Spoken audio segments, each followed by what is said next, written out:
Pick up your gear and open your chests. Throw on your armor and head out on a quest. Hey, hey, it's a brand new day.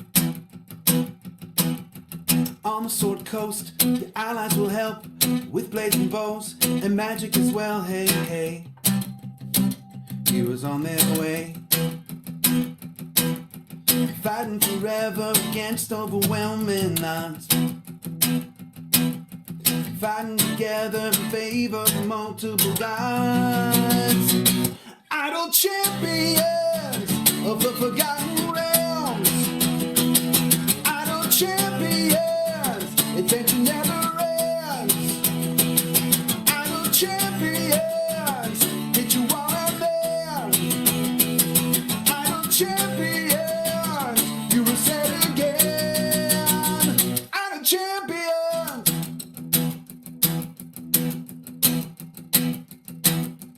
From Waterdeep to Icewind Dale, head out to Shelf or Shadowfell. Hey, hey, together we stay. Walk to the monsters, walk to the boss, walk to the right, it's never a loss. Hey, hey, bad guys to slay. Fighting forever against overwhelming odds. Fighting together in favor of multiple gods. Idle champions of the forgotten realms. Idle champions, adventure never ends. Idle champions, hit you all at them. Idle champions, you will say it again. Idle champions.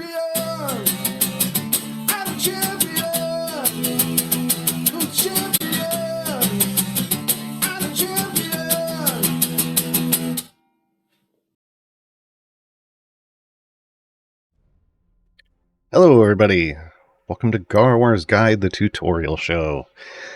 We do this every Saturday. And on Saturdays after an event starts, the topic of the tutorial show is always the event. Always the event and the champions that are arriving in it this year. So this episode is Gaarawarr's Guide to Brightswords Year 6. We'll be talking about how events work, how Brightswords specifically works, and then all three champions available in Brightswords this year, which are Dobb, Corazon, and Astarion. So we're going to go over all of those. With me today, as always, is Gabe. Gabe's doing the production stuff, grabbing your questions from chat. They'll be updating the chat code as soon as the bot lets them. Bots like to take the weekends off sometimes, folks. Just, give the bot a bit to get its morning coffee, and it will do its thing. So yeah, that's what we're gonna be doing today. If with this show, it's a little different. If you've been watching this week, if you're newer and you've been watching the CD Games channel a lot this week, you've probably seen me on this channel like 4 other times, and I'm just doing Q&A the whole time. This show is different. For this show, it is 2 hours, but for the first hour, I just talk on the topic. And if you have questions, you can fire them away in chat. Just put question : like it shows down there in the little white box. And then when I get to the second half of the show, then I will answer all the questions that came in. Questions don't have to be on topic, but I do answer the on topic ones first. But the moment you think of a question, fire it away in chat. You don't got to worry about it. I may answer it during the first half of the show, but it doesn't mean we can't talk about it again in the second half, because sometimes people show up late. And they want the answers too.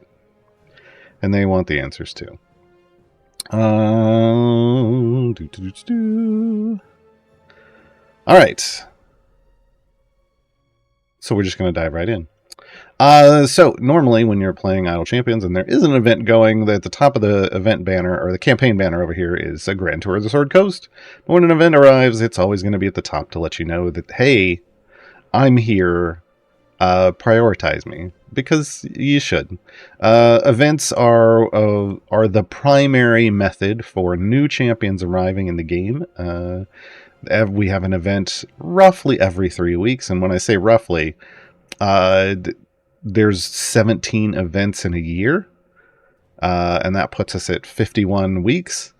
But there's just 52 weeks on the calendar, so there's always a little give and take. Sometimes it just may be with the release flow of content, they need to do back-to-back events, or maybe sometimes they'll have an event 2 weeks apart. It'll end, and then instead of starting the next week, it'll start the week after that, is what I mean. So, on average, every 3 weeks. So that's 2 returning champions and 1 new champion every 3 weeks. So if you're a new player, that means you get at least 4 champions a month, because you'll get 3 from an event, and then usually around 1 a month from a time gate. I know it's like 1 a week from the time gate pieces, but you'll unlock Mert real quick, and you'll be able to buy a time gate piece from Mert every week, and then Vajra, and then the time gates will speed up. Time gates are the other way. You can unlock champions in the game, but they're all event champions. They're all champions that have arrived in the past from events. So this entire list over here, these are all event champions. It's just some of them are now only available via time gates, because again, an event's only going to give you 3 champions, but we're in year 6. And I'm not a 6. I don't have 6 fingers, so I had to get another finger. We're in year 6, which means there's 3 champions that just don't. They arrived in this event. They're kind of related to this event, but you can't unlock them in this event. You'd have to do time gates. The other kind of way that you can get champions in the game are what we call evergreen champions.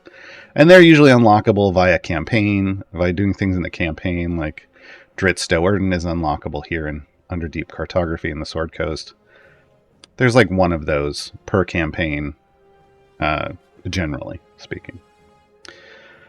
So, events. When events arrive, you want to do them. You want to unlock each of those champions. You'll click on Brightswords. The first thing you do when an event arrives is restart your client, because it needs to load in the data for the new champion, or else the event isn't going to work. But you click on Brightswords, you'll see at the top right, you'll have 0 favor, and then you'll have a certain number of, with Brightswords, you'll have owlbear feathers. These are event tokens. This is the currency you use to access things in the event. And event tokens are time-based currency. You earn 1 every 25 seconds. So you don't have to... You don't necessarily have to worry, like, over the 12 days of the event, you're gonna earn enough tokens. They just don't want to, like, front load them all on you, and then you run out, and then you're like, they dole them out over time. They want you to keep coming back, right?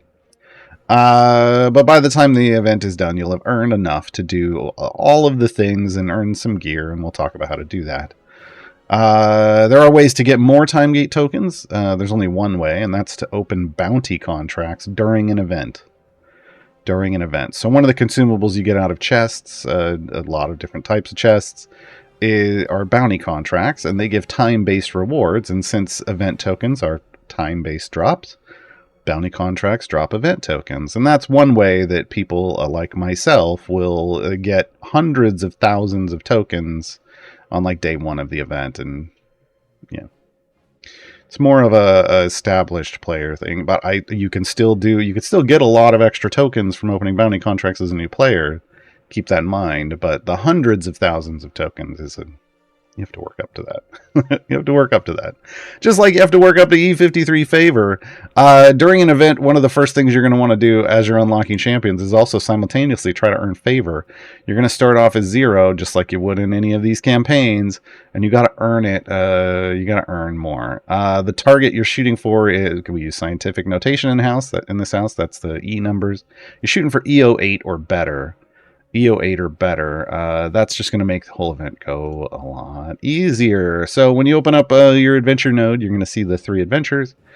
Corazon. Oh, I thought it was Dobb and then Corazon. Okay. Corazon is the year 4 champion. Dobb's the year 5. I wonder if I got that right in my guide. And then Astarion is our new year 6 champion. So you'll do each of these. It's just going to show up like this at first, unless you got Astarion for free on Steam. And you have to do the adventure to get the champion, and so the champion would show up right here. And they're pretty inexpensive. Like a Corazon and Dobb would be 25 tokens. Unlocking Astarion would be 100. And on each of these, you only have to get to area 50, but you want to push as far as you can, because again, you're shooting to earn favor, and pushing past the completion goal is how you, on these regular adventures and on free plays after you've done the regular adventures, is your best way to earn extra favor. As you complete each of these, I recommend doing each one of these first. Just grab all 3 champions first. As you complete their missions, you'll see their variants pop up. And there'll be different difficulty ratings based off how much favor you have. Favor is the way they determine difficulty. It's not the greatest system, but it's functional for events. So think of it like when you go to ride a roller coaster and there's a sign that says you must be this tall to ride that ride. Look, it's a safety indicator. It doesn't mean that if you're shorter than this tall, you won't enjoy the roller coaster. You very well might. And it doesn't mean that if you're taller than this tall that you will enjoy it. You might hate it. It just means that, hey, it's safer to do this now than it was before. That's the way you got to think about it. So shooting to get these is all showing as easy. Should be your first goal. That's why I say try to do pushes for favor. Try to hit EO8. EO8 is how much you need to get the third one, the most difficult one, to show as easy. And once it shows as easy, the others you should just roll right through. You should just be able to roll right through. Each kind of champion has their own kind of mini event, in the sense that like all the enemies are going to be the same. When Brightswords rolls around, you're fighting the same enemies, you're in the same story, and you're fighting the same boss. But each of these champions has their own formation layout, and that kind of means it's their own little mini campaign. Because campaigns are kind of one of the determining things of a campaign is each of these campaigns on the banner has a different formation layout that is their own unique puzzle, and event champions work the same way. So you can see here with Corazon, they've got a kind of a one champion tank line with a lot of spread out stuff here. Dobb, even more spread out. Astarion, better. A little more clumped up. Astarion's definitely is the kind of best deep pushing formation. I know the tanks are separated, but that's fine. It's all of these adjacencies here that make Astarion's formation nice, because in the meta currently, everybody kind of loves being adjacent. Everybody loves kind of being adjacent to buff people. So this tends to work out a little better for newer players if you're going to push deep. So after you've unlocked each of these two in their regular adventures and then unlocked Astarion, going back into Astarion's free play, if you're not at EO8 favor yet, or you're just trying to get even more, Astarion's free play is probably going to be the best place for that, just because of the amount of adjacencies that it involves. Now, once you have access to free plays, one of the bonuses of free plays along with earning favor is after you complete Area 50 on any free play run, you get a random gold chest once you complete the adventure. A random chest, I shouldn't say gold chest. It's a random chest. It's either a silver chest or a gold chest for that specific champion. So this would be a silver or gold Corazon chest. This would be a silver or gold Dobb chest. This would be a silver or gold Astarion chest. Okay. So doing free plays, once you've done all of the variants and the other stuff, and we'll talk about the variants specifically here in a moment. Once you've done all of those other kind of fixed amount things, because there's only 3 variants, you can only do them once ever. Then the way to get extra gear is by doing the free plays. They start off at costing 500 tokens apiece. Every time you do one, the cost goes up by 500, but it caps at 2,500. So the most you'll ultimately end up spending for these is 2,500 apiece. So usually when you first get, when you're unlocking these champions for the first time, splitting up your tokens between all of them until they all cost 2,500 is the most effective way of spending your currency. And then you can, do 2,500 runs wherever you want. Whatever you want to focus on. My general recommendation is just trying to get at least blue gear on everyone. Trying to get purple is, when you're brand new, is kind of a cash shop thing. So if you can at least try to get everybody to blue and target free plays around, who still needs to get blue gear, that can be helpful. So let's talk about each of these variants. So the hard part about variants and why you don't really push for favor in variants is they have restrictions. This is true for everywhere in the game. So this restriction makes this run harder. Not only are the variants going to have a higher completion area, the first one will be 75, the second will be 125, and the third will be 175, as you can see here. But you have to deal with the restriction. You have to deal with the restriction too. So Pirate's Curse for Corazon. Corazon starts in the formation and can't be moved or removed, and that is indicated by this silver C down here. That's where Corazon's going to be sitting. Every area, cursed pirate ghosts appear. When a cursed pirate ghost attacks a champion, the champion is stunned for 1 second. Only Corazon can deal damage to the cursed pirate ghosts, and he prioritizes attacking them over anything else. Now, I want to be clear, this does not mean that you need to run a Corazon DPS formation. It just means that you're going to have to deal with some random stuns while your DPS is busy clearing out all the other things, because you can still kill the other enemies just fine. That's not an issue.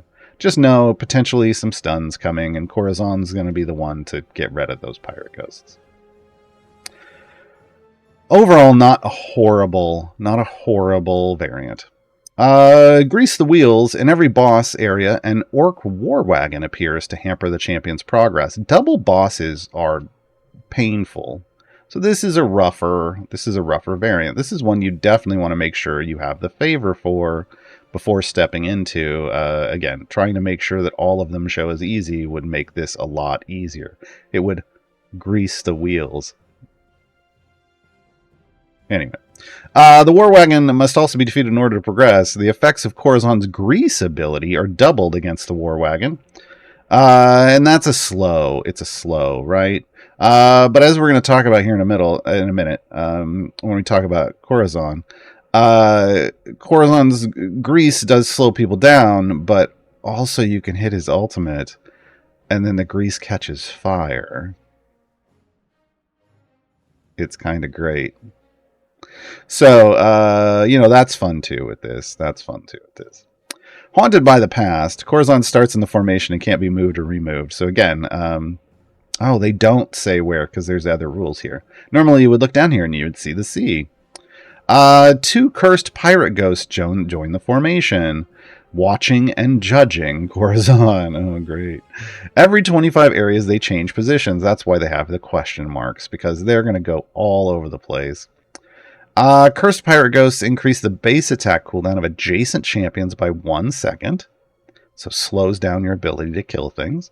Neutral champions on the good and evil spectrum, so those that work well with Corazon, deal 100% additional damage. So these don't come along that often in my opinion, but this is a very active play variant. You're going to need to be here for this one. Because every 25 areas they're gonna do-si-do, and you're gonna have to potentially adjust your formation to make it keep doing damage and keep pushing.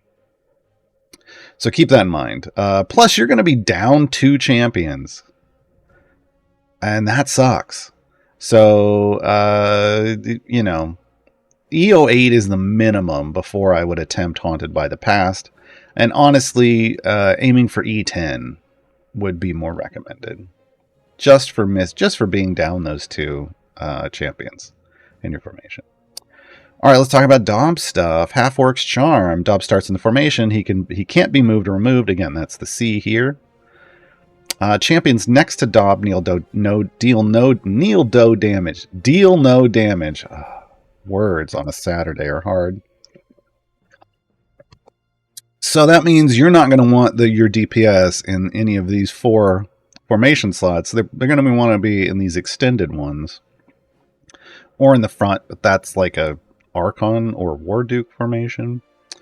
Yeah, that's it. It's just trying to tell you where you want to place your DPS, and it's a function of how Dobb works.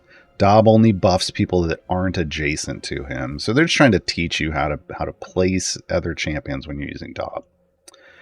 Making friends, Dobb starts in the formation. He can be moved but not removed, and that's why you don't see a C here. You can move him wherever you like. Only champions with a charisma and or dexterity of 17 plus may be used. That's a high bar, folks. Yeah, that's a high bar. I don't know what else to say there. You could have some heavy restrictions. You could have challenges filling this formation, and sometimes when you fill it, it might not even be full of really optimal champions. Favor is your friend. Favor is the big stick you beat things with in an event. So again, make sure everything shows as green, and then this one you should be able to overwhelm it with favor. Skeletons on strike. Dobb starts in the formation. He can be moved but not removed. Dobb's ultimate starts unlocked, and its cooldown duration is half as long. Each wave in a non-boss area spawns a relentless striking skeleton. They are slow, but they deal 400% damage. So, in addition, basically, it's gonna take a little bit for them to get to your formation, but when they do, they're gonna hurt. In addition, if they're defeated, they respawn in the same location after 5 seconds. After 5 seconds. Yeah, you're gonna get a lot of if it's taking you a while to clear, like if you're pushing deeper, it's taking you a while maybe to clear the stage, like clear the area, move forward. You're gonna end up with a lot of these, and they're gonna chumbawamba you. They're gonna get knocked down, and they're gonna get up again. You never can keep them down, and that's there are things that like that. There's situations where you want that kind of thing. But basically, it's going to make this a little more challenging. You've got to be able to kill and clear things quickly and move to the next area, or you're going to end up with a screen full of striking skeletons. Not the worst thing in the world, but this is what the ultimate is for. This is what Dobb's ultimate is for. You want to use Dobb's ultimate a lot. We'll talk about Dobb's ultimate, but that's why they let you use it all the time, because you're trying to hold off those skeletons. What else? Yeah. Generally, for people who have unlocked Zorbu or Toragar or Dahani and are working on their stacks, if you've unlocked them, you know what I mean. This kind of situation where you can end up with an infinite amount of up and down zombies is the best place to long farm lots of stacks, because you'll get to a point where there's just 100 of them on the screen. You hit them, they fall over, they get back up, you hit them again, they fall over, and you're farming 100 stacks at a time. It's the most efficient farm. But that's very specific scenarios for those 3 people. I don't think they've added anymore. Yeah, I think it's just Zorbu, Toragar, and Dahani. All right. For Astarion, and remember, folks, all of these cost tokens. The older champions are discounted. 250 tokens, 625, 1250. This is why I'm like, you want to make sure they show as green, because you don't want to pay this price and then fail and have to bail out and lose those tokens, right? And it's for Astarion, it's full price, so it's 1,000, 2,500, and 5,000. So keep that in mind. All right, for Astarions, grab a quick bite. These are vampire jokes, folks. Astarion joins the formation. He can be moved but not removed. Only champions in the top or bottom slot of each column can deal damage. So top is I mean, it should be pretty relative, right? It's up here. Bottom are the ones down here. Yeah. And that's because Astarion's specialization either buffs the top or the bottom off what you choose. So whatever you choose for your specialization, that's where you're going to want to. That's what's going to be able to do damage here. You're going to want to put them there. Yeah. Fangs and Fortune. Astarion joins the formation. He can be moved but not removed. You may only use champions that are 50 years old or older. Getting into another restrictive type variant. It's because age buffs gold find for Astarion, so they're trying to like let you see what's going on here. And they're like, use your oldest champions to get the biggest boost. Sure. Just build a good formation with your 50 years old or older champions and knock this out. Don't necessarily worry about trying to get the biggest gold find boost. I mean, I get where they're going, but it's not really how you build formations in this. Building around gold find is only a thing you do in one specific manipulative scenario in this game, and it's called a Zaka farming. Generally speaking, you don't build around gold find. Gold find is a bonus. You build around damage and pushing power. All right, Fangs for the memories. They spelled this wrong. I'm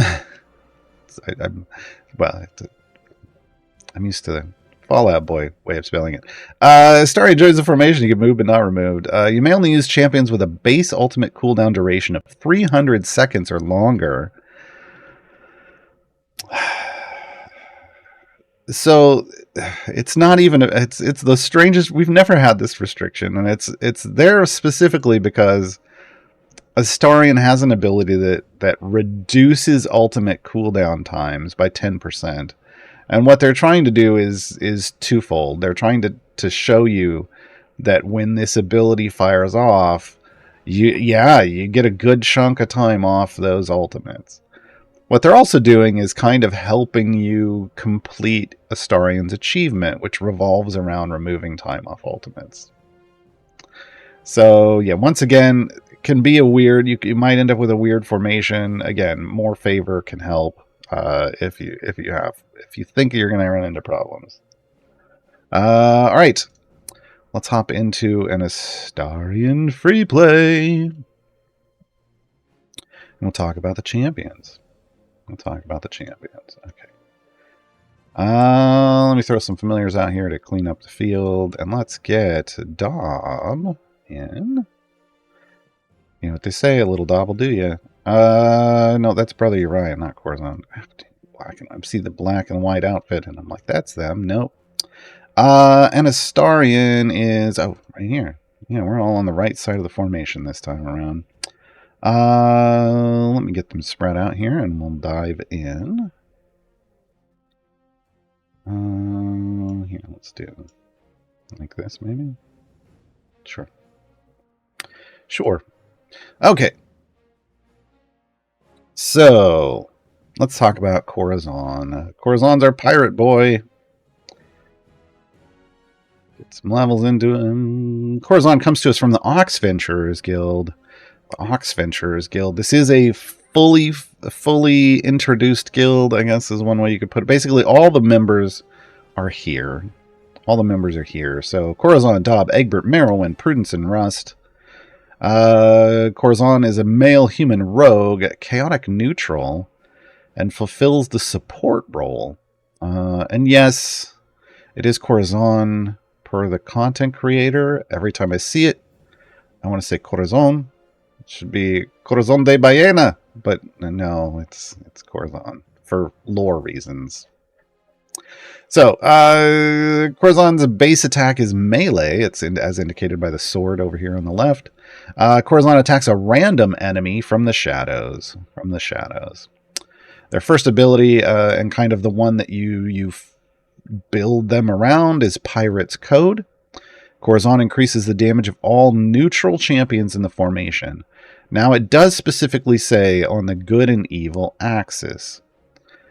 This is a D&D thing. For those of you who don't play D&D, D&D has alignments, and there are two axes. There's the good and evil, and the lawful and chaotic. And each of those axes has a neutral, so the middle ground. They're specifically saying neutral on good and evil. So if I come up here and I look at alignment for a champion, and I see lawful or chaotic here and on the left, and neutral on the right, then I know they qualify for Pirate's Code. But if it says neutral on the left, and good or evil on the right, it does not qualify for Pirate's Code. So you want to make sure if you're using Corazon that the DPS you're using when this is for this base ability is neutral on this right-hand side. Now, if it just says neutral and nothing else, that means it's neutral. It would also work. Okay. So basically, if you can see good or evil, they're not going to get buffed by Corazon in this base situation. Grease is the word. Whenever Corazon deals damage, he leaves behind a moderately sized puddle of grease under the enemy he attacked. Grease puddles do not hinder other champions, but they do slow enemies passing through them by 25%. The maximum number of grease puddles on the screen at once is equal to the number of neutral champions, again on the good and evil axis, in the formation. The effects of grease puddles stack multiplicatively if an enemy is standing in multiple puddles at once. So it would be start off at base of 25, but if you stack up multiple puddles in the same spot, it's 25% by 25% by 25% by and things can move real slow when they get in those stacked up puddles. You can see the grease over here. Now, because Corazon attacks randomly, you can see the grease can move around.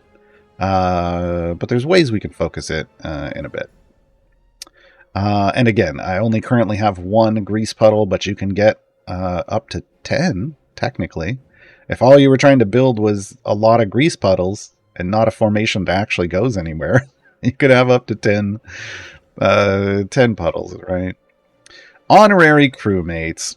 All champions adjacent to Corazon are treated as neutral in addition to their actual alignment. So here's where you get to get some flexibility. If the DPS you want to use is good or evil, you just have to make sure they're standing next to Corazon. That's it. He will just be like, oh, friends, I'll buff you too. Okay. So he isn't as restricted as you might think to just the neutral. It's just you have to get him up to level 170, which, you know, if you don't have a lot of favor, is going to take a little bit because he's not going to help you until you get there, right? So keep that in mind. You can adjust that. All right, let's talk about specializations. You can either do distant crewmates or mage hand. Distant crewmates. Corazon's honorary crewmates ability now affects all non-adjacent champions instead. So remember, that's the one that turns that allows Pirate's Code to work on everyone. Like they consider everybody neutral. So in this situation, if instead of like trying to build up, like if you're trying to build up Mage Hand, and you want as many champions as you can, or not Mage Hand, for Grease. And you want as many champions to be counted as neutral as possible, you could just put a single neutral... I don't know if he's not neutral, is he? He's not. But you could put a single neutral champion next to him, and then you pick that specialization, and everybody else would also count as neutral, and you'd get lots of puddles. Right? You'd also get a lot of... because that turns it... It should turn it kind of positional. I'm not sure if it gets picked up by Artemis and others or not. But basically, you're making a lot more people get Pirate's Code.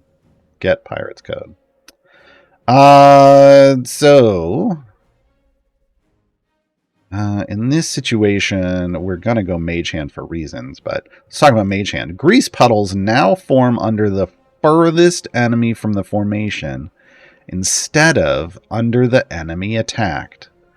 The effect of the puddles is increased by 10% multiplicatively. I love this one. Personally, this is my favorite. It's going to build up puddles all the way over here on the right-hand side of the screen constantly, so they slow down when they're coming in. But even better, when you're dealing with stationary bosses, that's non-moving bosses, not bosses made of paper. When you're dealing with stationary bosses, it just stacks up the grease puddles under them. And yeah, you're probably like, but Gaarawarr, if they're not moving, why do we care about slowing them down? We don't. We care about burning them. Because of the ultimate. Fiery bombardment. Corazon's ship, the Joyful Damnation, fires flaming cannonballs from afar. This bombardment damages all enemies and lights all existing grease puddles on fire for 30 seconds. Enemies in the flaming grease puddles are dealt 1/30th this ultimate's damage per second and take 100% more damage while the puddle is on fire. It's the best. It's the best thing. Especially in this event. Because if you've been playing this event, you'll know that on Area 50, you deal with not one, but 2 bosses.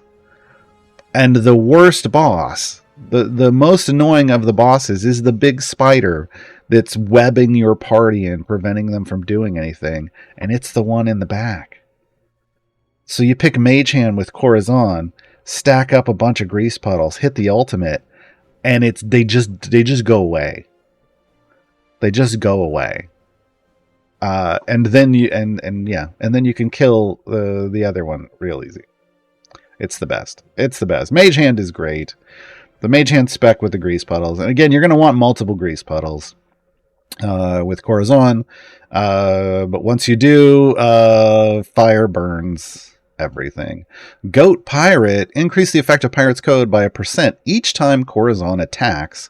Stacking additively, this lasts until the adventure completes. This is what I like to refer to as a ramping buff. And what I mean by that is, as you play in your current run, the bonus is going to ramp up. So you want Corazon in and leveled to 320 as soon as possible. And if you can get some attack speed boosts in your formation, throw them on Corazon, because, I mean, while it is an additive bonus, you're going to attack a lot. And the more you attack, the more you can get. And yeah, it can be very nice. It can be very nice. Right, like right now it's kind of, we're in a small scale neighborhood, but every time we go up a little bit, it's gonna get bigger and bigger and bigger, and buff that Pirate's Code. I'm looking at EO6. It's just, but it gets numbers later. It's gonna get better numbers later. All right. When we get to Area 50, I will demonstrate. I'm going to show you what Fire and Bombardment looks like here on this next level. But then we'll demonstrate the burn with the lots of grease puddles on the boss in a bit. Here we go. There we go. Look at it. Oh, I love it. So good. Oh, and unfortunately the boss didn't load in on the puddle, but that's okay. That's okay. All right, that should be all of their abilities. Yeah, it ends with Goat Pirate. All right, so item-wise, for itemization, they have standard support itemization with a pair of all champion damage items. Then they have a straight-up item for Pirate's Code, and then one for Goat Pirate. And remember, this feeds into Pirate's Code. So it's all about boosting Pirate's Code and getting Pirate's Code to be as big a boost as possible. Then they have ultimate attack damage and ultimate cooldown reduction. Feat-wise, you get an assortment of the standard, like the damage of all champions for support. You get Pirate's Code as expected. You get Goat Pirate. The one standout here, there isn't a whole lot of extra stuff here yet, like you'll see on some champions, because this is kind of how they went with feat stuff originally. Now they're going a little deeper on what they'll do with feats. So at some point in the future, maybe we'll see some more cool feats. But right now, it's just around Pirate's Code and Goat Pirate. They also have a Constitution buff, +2. Now, what this does is it allows Corazon to qualify for Vajra as a patron and participate in her stuff. All right, let's talk about Dobb.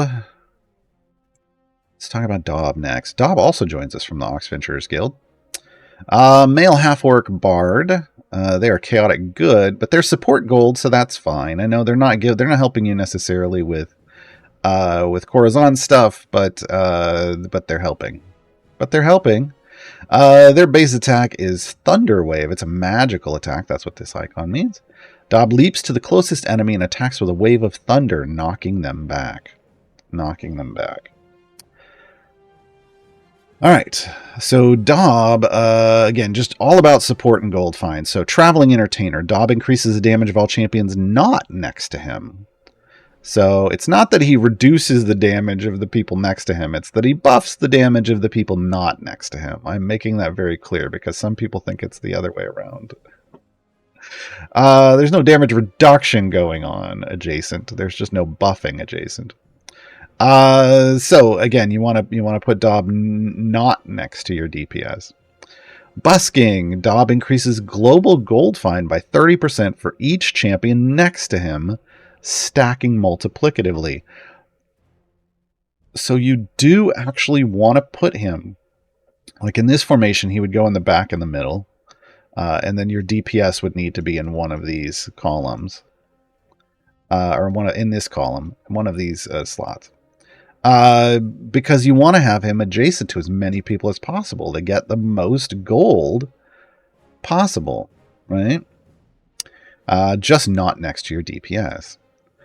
Now, those on their own would be some neat buffs and enough to make them a support and gold find, but what really makes Dobb shine is his skills in offshore accounting. Did you know he's also an accountant along with being a bard? He's just a really bad accountant. At the transition to each new area, there is a 25% chance that Dobb sets the champion's gold amount to 0. That's your gold total up here that you use to upgrade your champions. You know, the gold you're earning to try to move forward and progress. He'll just be like, well, I'm gonna make a withdrawal. But then you gain deposit stacks equal to the exponent of the lost gold. The exponent is the number after the E. So he just ran off screen off the last adventure, off the last area, and he stole all our gold. He would have given us, 50-something deposit stacks. In return, we would have lost the gold. That's okay. That's okay. Why is that okay? Because you're literally earning, all you got to do is kill one more enemy and you get all that gold back. Right? Now, he does good things with your money. He does good things with your money. To be clear, I want to say, when he takes your gold and runs away with it, it's called offshore accounting because he's literally dumping it in a lake, canonically speaking. So, once he gives you deposit stacks, then the bonuses happen. Dobb increases both the damage increase of Traveling Entertainer and the gold find bonus of Busking by 10% for each deposit stack, stacking additively. The number of deposit stacks is capped at 25 times the highest area completed in the current adventure. So the further you go with Dobb, the more bonuses he can give you, as long as he runs off with your money on a regular basis. Unlike regular accountants. Right now, if we go over here to offshore accounting, I've got 58 stacks, so I'm getting a 580% bonus. And there he goes again. He just ran off and stole my money again. But then I picked up a piece of gold and I got it all back. So it's a good thing. You want this to happen. As odd as it sounds, you want this to happen. And you want it to happen all the time. You want it to be capped. Unfortunately, it doesn't tell us what the cap is. That's a quality of life thing we've asked for, like max deposit stacks line. But 25 times the current, so I could probably be, 550? And I'm only at 118. So he needs to run off more with my money more often.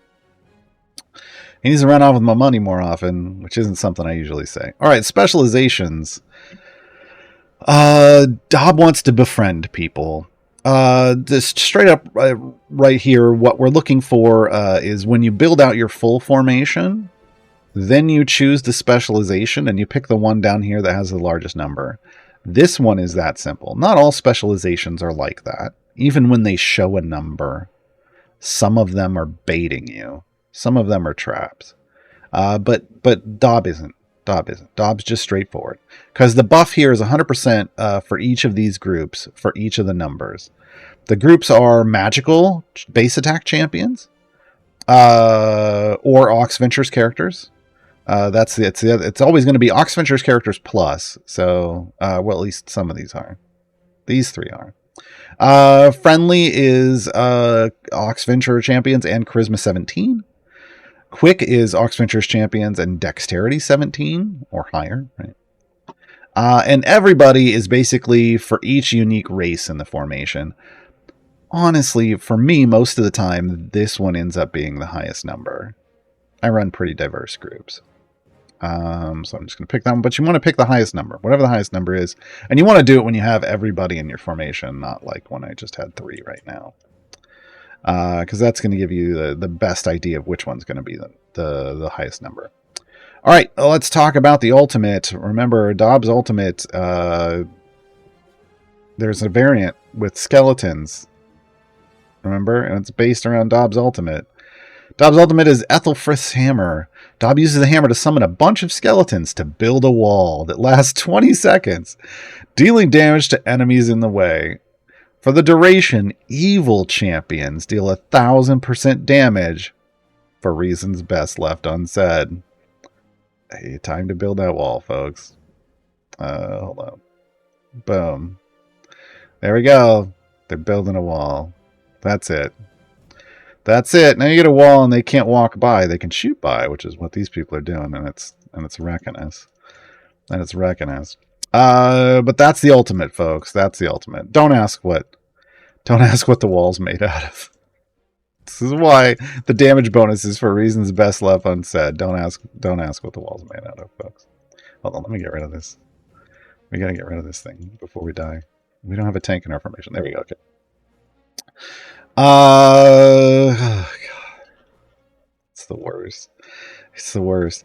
Itemization, damage all champions, gold find, just general gold find.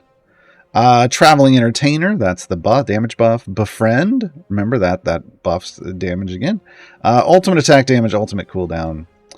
Now the feats, one of the feats here is going to be interesting, I'll point it out. We got damage all champions, we got gold find, you got Traveling Entertainer, you can buff the befriend stuff. But down here is double deposit. And this says increases the chance for Dobb's offshore counting ability to trigger by 100%. So remember, it's a 25% chance. So 1 in 4 areas that you complete, on average, he'll trigger, he'll run off, he'll pull you back. Some accounting stacks. I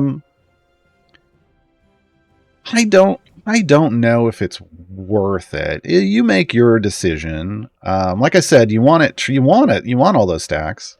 You absolutely do. If you're gonna get this, if you're gonna spend 50,000 gems for this and get this at some point in the future, I don't think it's a new player thing. Just try to put it in long enough to get yourself maxed out, and then swap to something else to push forward with. Really, like to beat a level, and then once you get a few more levels, then you could try to trigger it more often. It's a weird hot swappy feat. Just keep that in mind. It's a hot swappy feat. All right, let's talk about Astarion, the newest champion. They come to us from Baldur's Gate 3. They're a member of the Absolute Adversaries.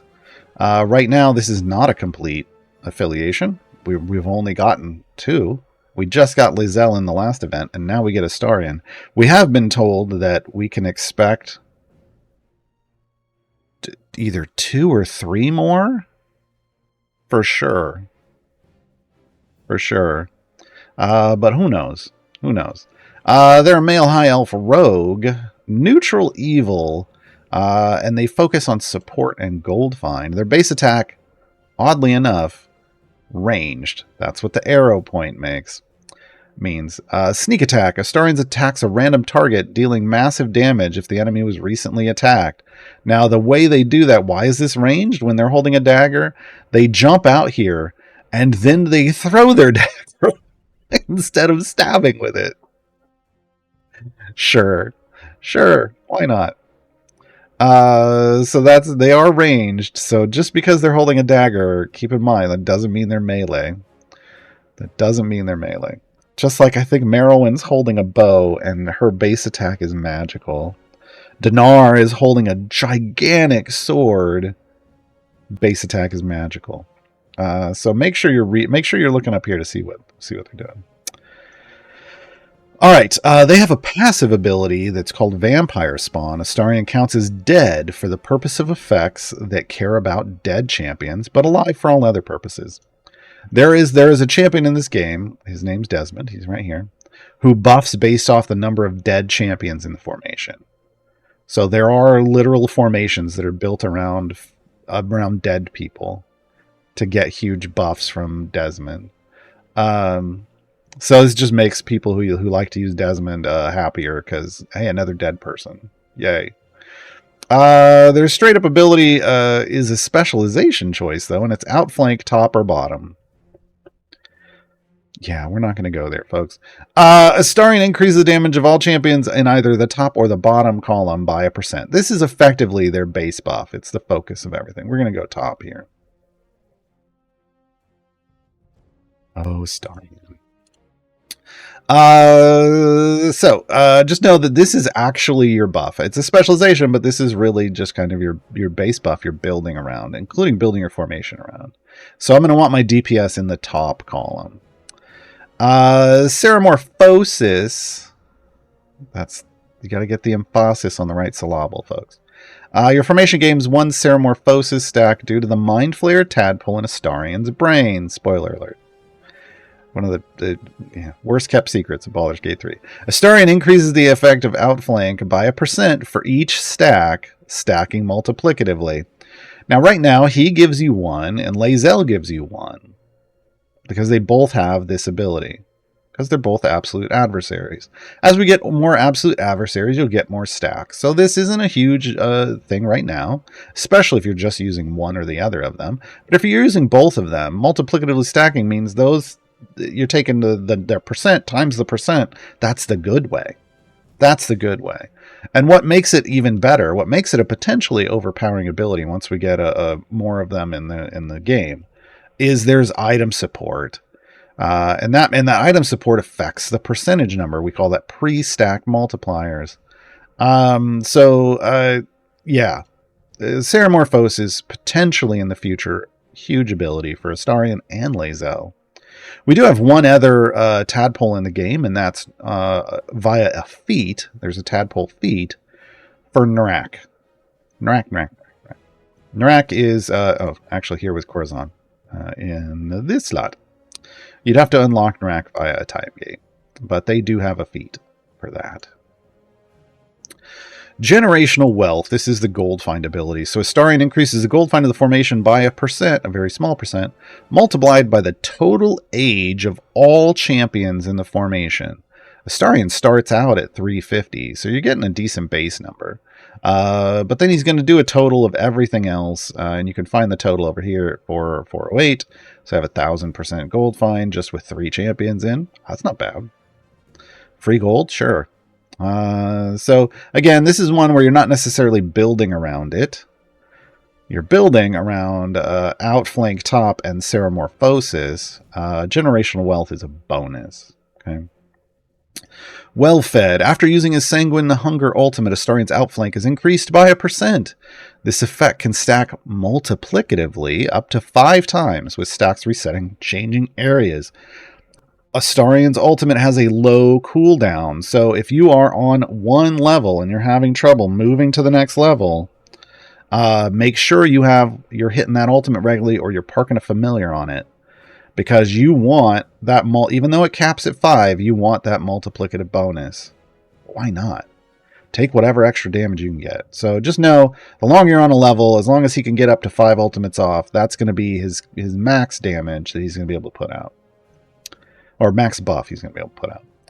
The ultimate outflank. If Astarion is buffed by his own outflank ability, now remember we picked outflank top, and he's currently sitting at the top of a column, so he would be receiving it. When he uses his ultimate, he reduces the active ultimate cooldown of all other champions in the formation by 10%. Okay, so you'll get all your cooldowns back faster when you use his ultimate, as long as he's in either the top or the bottom based on how you picked your specialization. Definitely worth it if you're building a formation where you're wanting to use ultimates regularly. His second specialization is either Thief, Arcane Trickster, or Assassin. These are the 3 subclasses at launch for rogues. So they're giving us one of each. And you're just kind of going to pick it based off what works best for your formation. That's how ultimates usually work. These do change things a little bit. So Thief is going to give you more gold find. It's going to increase the gold find by 100% for each gold find champion in the formation, stacking multiplicatively. This is a very specific use case scenario. Again, I was talking earlier about Azaka farming. This feels like an Azaka farming specialization. Because in an Azaka farm, every champion is going to be a gold find champion. So this is going to help give you a lot more gold find. Outside, in a regular formation, it might be hit or miss. It's going to need to be 2 or better for you to pick it, because otherwise you're not getting the multiplicative bonus, and then it's just kind of garbage. Okay, so if it's 2 or higher, you could do it if you just wanted to focus more on gold find. The higher the number, the more gold find you're going to get, clearly. Arcane Trickster, this is Astarion increases the damage bonus of Outflank by 100% for each champion in the formation that is either a rogue, a wizard, or an absolute adversary. Again, stacking multiplicatively. This is more about damage bonuses. This is the one you would normally go with. If it's a high number. Again, you're going to want it to be at least 2 or higher, or else it's just a flat 100% bonus, and that's not really great. But if it's 2 or higher, sure. And the higher the better, right? But you're not necessarily building your formation around this. You're just enjoying it if it ends up there. Assassin is more like if these are low numbers, you're just going to go Assassin. Increases the bonus Bud-based damage from Astarion's sneak attack to 5 seconds. So his attacks will do more damage, which can be helpful. It can help you potentially, because it's Bud-based, it could potentially kill enemies, even though he's a sport. It could also help you deal with armored enemies if the Bud is high enough. Okay.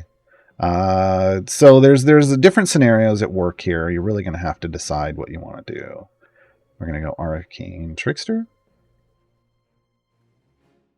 It is neat to see Astarion jump all the way from the formation to the other side of the screen, see his dagger wheel all the way across and kill something that's sitting on the front of the formation, I will say. That just happened. I was like, oh, that's actually a neat animation. It's just odd to have sneak attack be a thrown thing. Okay, item-wise, we get damage all champions item. But then we jump into that. This is a fantastic one, the Ceramorphosis.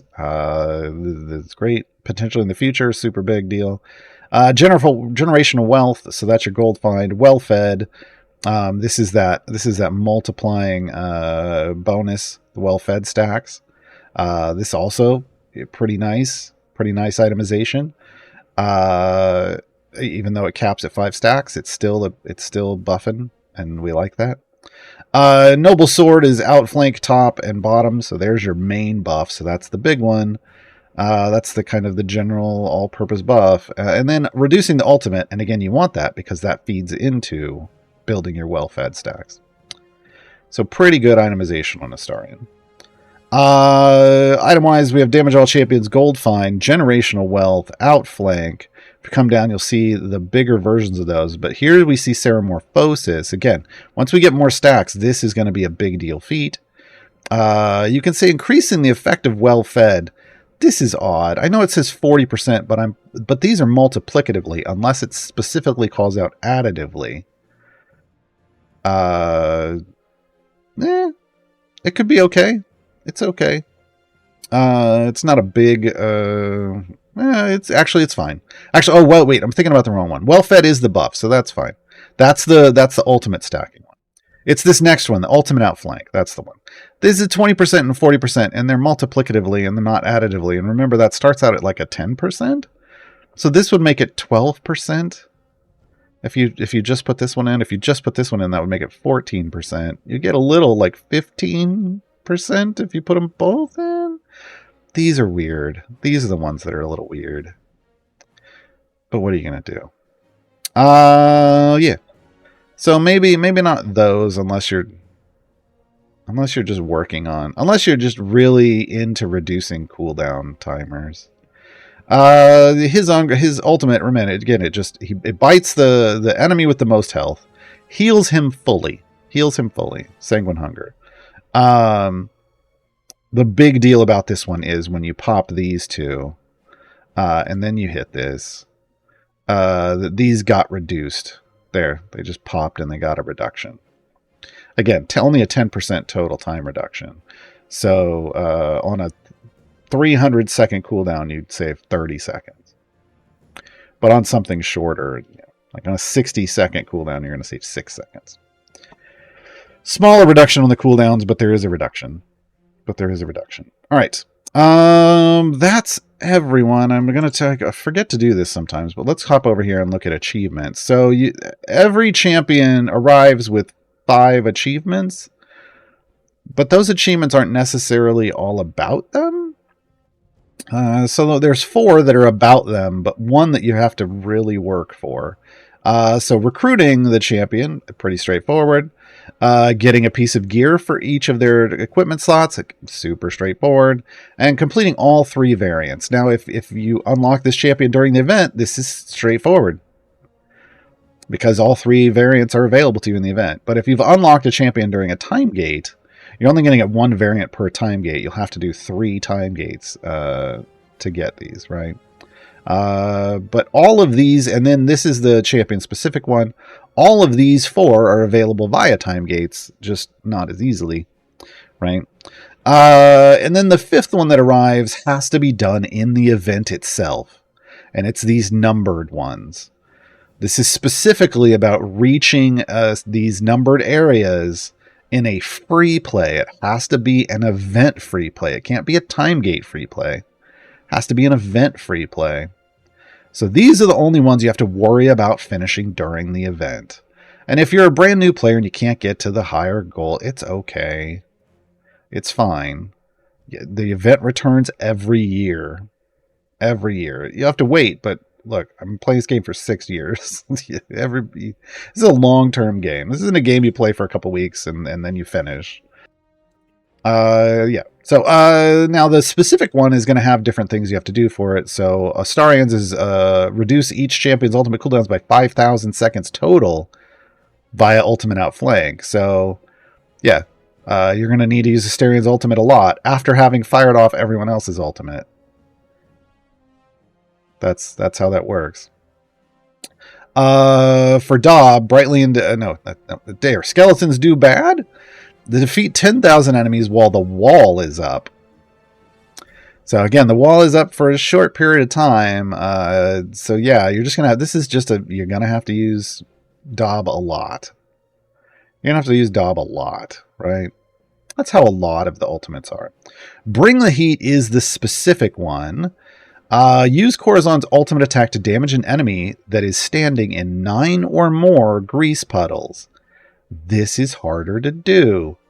You're going to have to build a formation that can max at 9 or 10. 10 is the total currently. 9 or 10 grease puddles, and then fire off the ultimate. So you're going to have to specifically build a formation that's going to do this. Now, again, I like to do this with the mage hand. And this means we're going to have to build a formation around like Corazon that has a lot of neutral champions in it. Because I'm using mage hand, so I don't get the other bonus. But I find mage hand is easier for placement. So what I'm going to do is I don't know if there's, oh boy, are there any generic? Okay, this one's in. I'm like, how many champions do I have that are just sitting here that are neutral? Okay, Omen will work. What I want to do is I want to put people that aren't neutral next to Corazon, so that they then become neutral. And then I want to count, like right now I've got 5 total puddles because Corazon is neutral. These 2 are neutral. These 2 are not neutral, but they're next to Corazon. Remember, he makes anybody next to him neutral. Oh, she wasn't neutral, but we could... Oh, oops. Swapped her. Get over there. Okay. Get it good, but that's fine. We can just put him next to them. This is an example of neutral and neutral, so Valentine would work. We'll throw Valentine in. She's neutral good. That's not going to work. Jim's chaotic neutral. That'll work. Oh, wait. We need tanks. Hold on. I need tanks because we're coming up on... dang it. We're going to have to be able to tank the boss up here. So let me see if I have some neutral tanks. Ayla's a chaotic neutral tank. So we will make her big and beefy. Is Dragonbane neutral? No. No, he's a paladin. Of course he's not neutral. Oh no. Oh no, I might have to swap one of these others. Who else is Crux? Dang it. Why has everybody gotta be so good? They gotta be so good. Is Brett neutral? No, he's good too. Dang it. Dang it. Well, that's 9. We don't need... The last one doesn't have to be. We should have 9 grease puddles now. We should have 9 grease puddles now. So, yeah, there we go.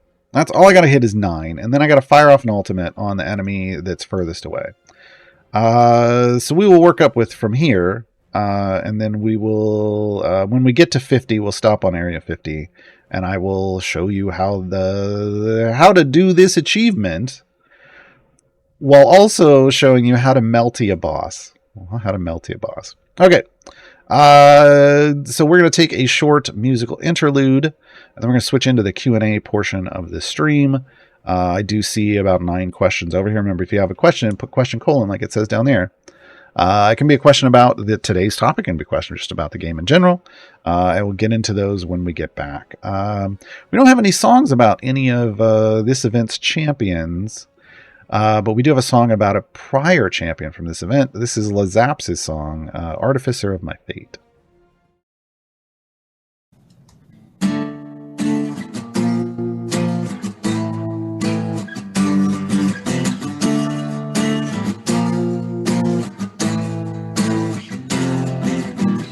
Down in the cards, your dreams are ground up every day. To keep the heart of Sean alive, you pound away. But not for me, I will not live my life this way. I'm gonna make it up and build my own escape.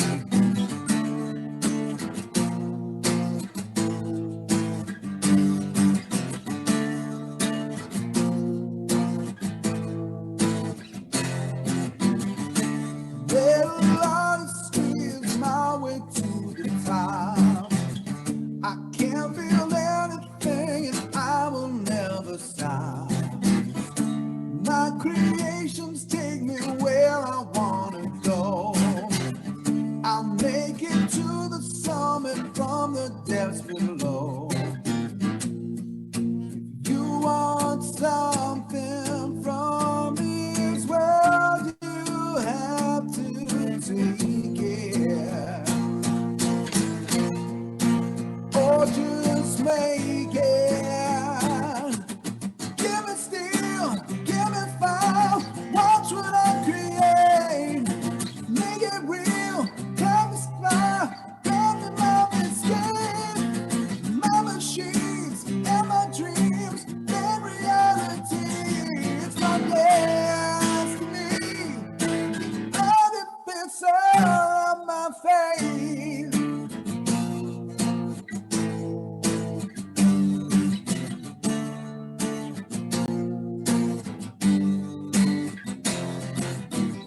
My powered armor's growing stronger every day. Determination, perseverance cloud the way. Don't let despair consume you, it will make you numb. Just lift your eyes up, look around, your time will come. When you want something in this world, go out and take it, or just make it. Give it still.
I like that song.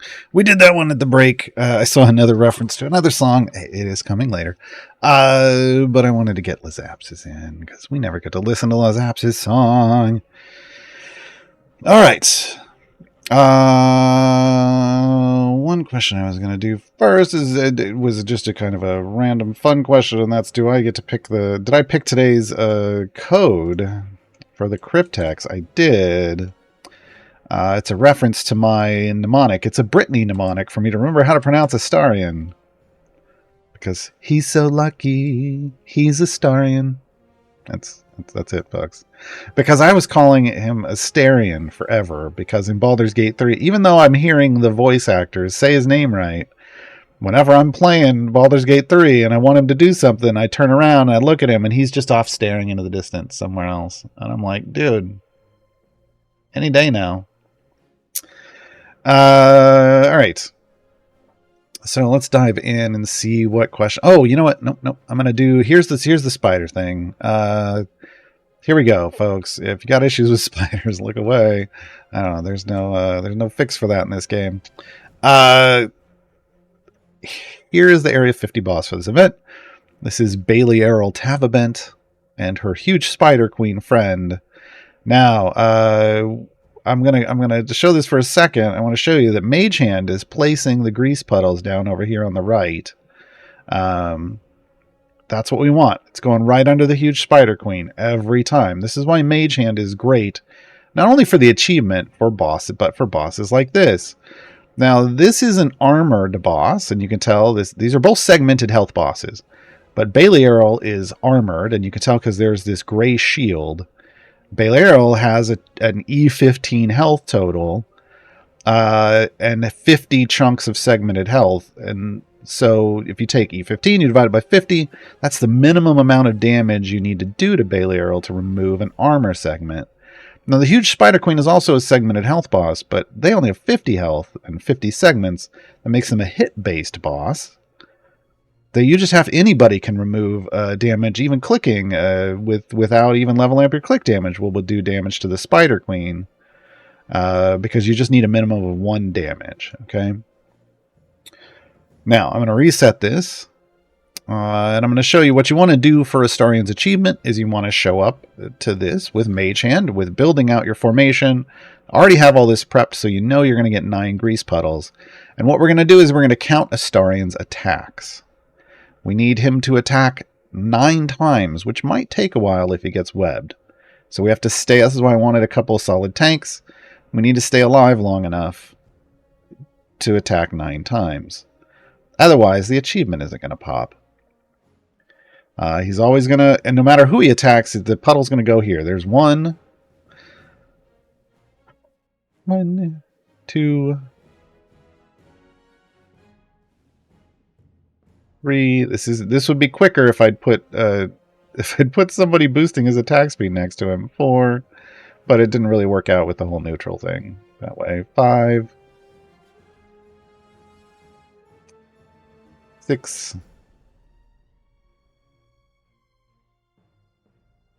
7, 8. 1 looks a little off. 9. 1 went a little north, so I'm going to wait and I'm going to let him get a 10th in. 10. Oh, no, that one went north too. Oh, I don't know if this is going to work, but here's how it would work, folks. You have 9 all in the same spot. You do this. As I told you, the boss deletes in the grease. If it works, it works. A couple of these went a little high. I already have the achievement, so I don't know if it would have done it. But that's how you do it, folks. Now, obviously, there's ways to speed up a Corazon's attack speed, so you don't have to wait that long. But I mean, that was pretty straightforward. So that's how you're going to want to do that. Let's get everybody else out of here. Go, bye. This isn't your show; it's theirs. Dear. Yeah, they'll hang out because they're friends. They're friends. They'll hang out together. All right, now I'm going to answer questions.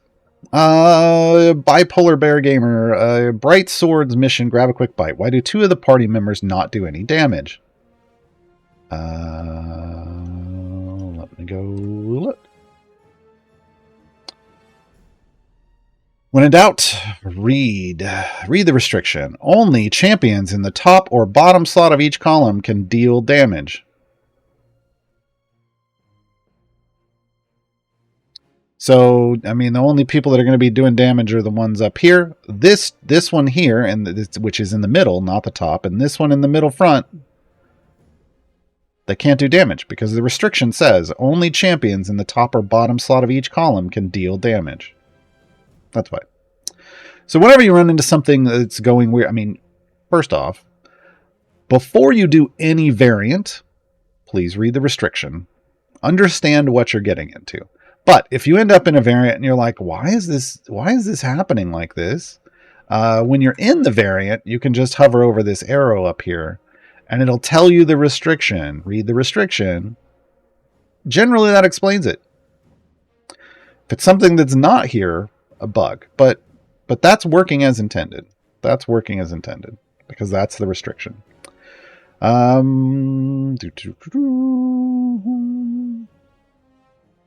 I forgot I didn't talk about gearing up champions in an event because I'd already geared up my Astarion partially. Okay, I'm going to pause for a second because there's a question here.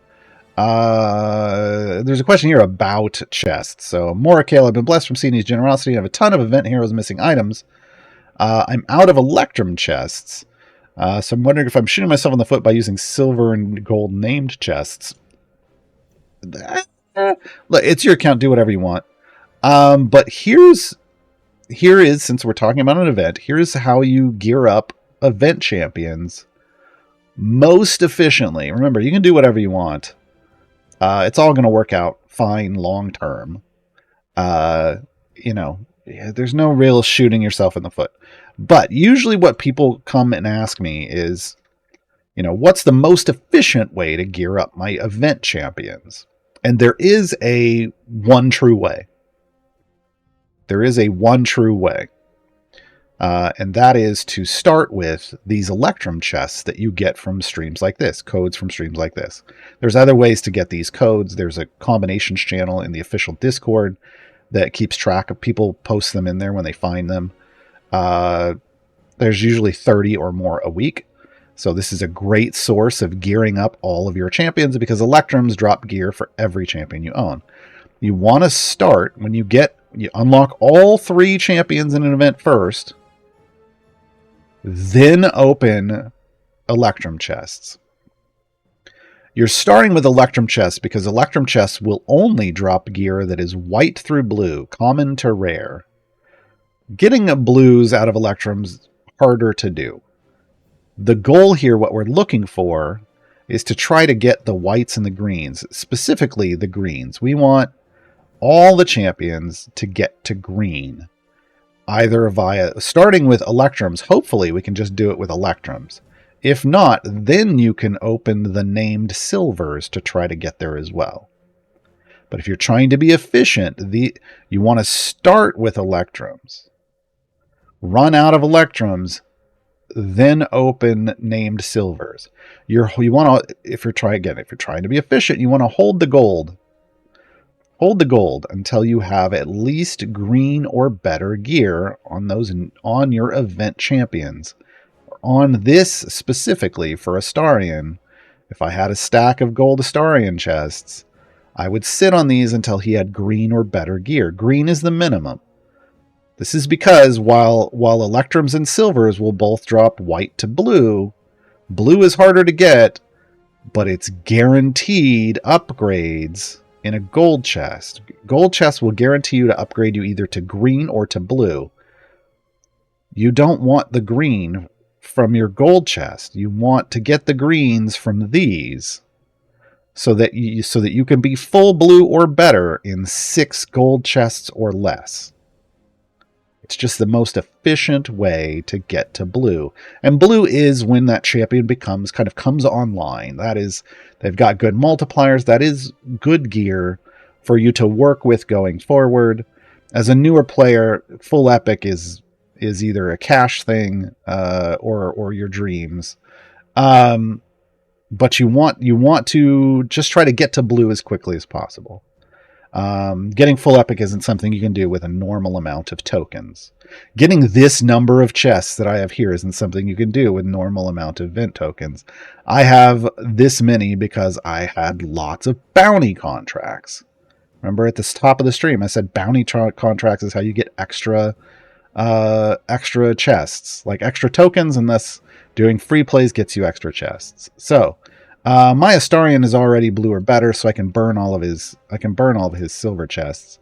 But see, it could go with a lot of them. You'll get the blues, right? I don't have all the golds, and the way golds work is the first time you get a gold. Again, you're guaranteed an upgrade, so it would have I guaranteed a blue here, and then I would have gotten a green duplicate if I were sitting at greens. But there's a pity timer for getting purples. That's the epics.